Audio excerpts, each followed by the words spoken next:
Imagine waking up in 1755 and walking to the town pump. The air smells of tallow, horses, and boiled hides.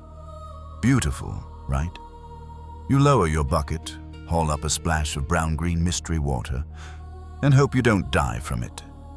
In the 1700s, clean water wasn't guaranteed, and for many colonists, it was downright dangerous. Yet somehow, they survived, thanks to a mix of luck, instinct, and beer.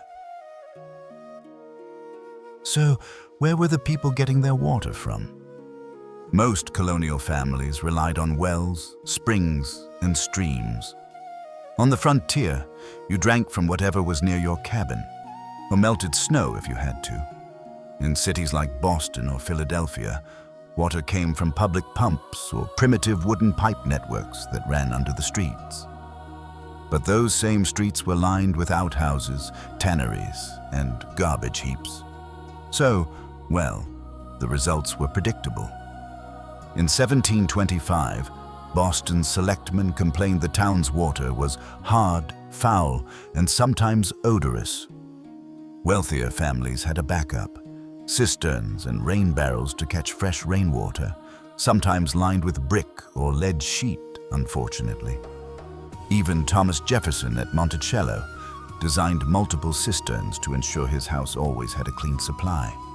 Without germ theory, colonists didn't know why water made them sick, only that it sometimes did. Dysentery, also known as the Oregon Trail game disease, the bloody flux, bilious fevers, and summer agues, all common.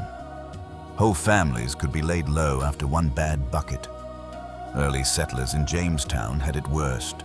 Wells dug too close to waste pits and brackish tidal water caused lethal outbreaks. 2 centuries later, even Benjamin Franklin's Philadelphia still battled contamination. Franklin once complained that water here is not fit to drink. One must be a camel to endure it. The simplest cure was boiling, but few boiled plain water. Instead, they drank it disguised as tea or coffee, both newly fashionable and surprisingly healthy. But the real solution was alcohol.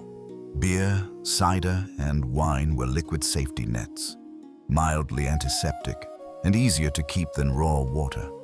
Families drank small beer with breakfast, lunch, and supper. A weak brew, maybe 2% alcohol, just enough to kill bacteria and keep spirits up. George Washington even wrote down his own recipe in 1757. Boil the hops 3 hours, strain them out, add molasses, and when blood warm, put in the yeast. And now you know why his men adored him so much. The soldiers under his command got similar fare. British troops brewed spruce beer made from pine needles and molasses, believed to fight off scurvy and bad air. It might have tasted like liquid Christmas tree, but it was safer than a swamp. A few clever households experimented with cloth filters or charcoal, straining water through wool or sand to sweeten it. Still, most relied on taste and smell. If it didn't reek, it was probably fine.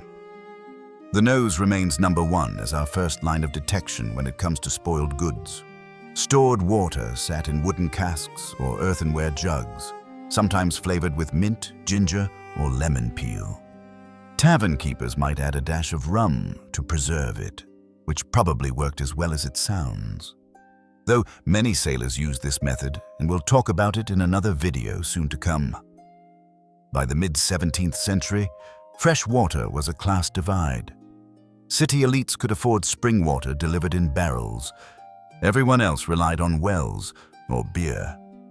Franklin once joked that when his fellow London printers downed 6 pints of beer a day, he drank only water and saved both his money and his wits.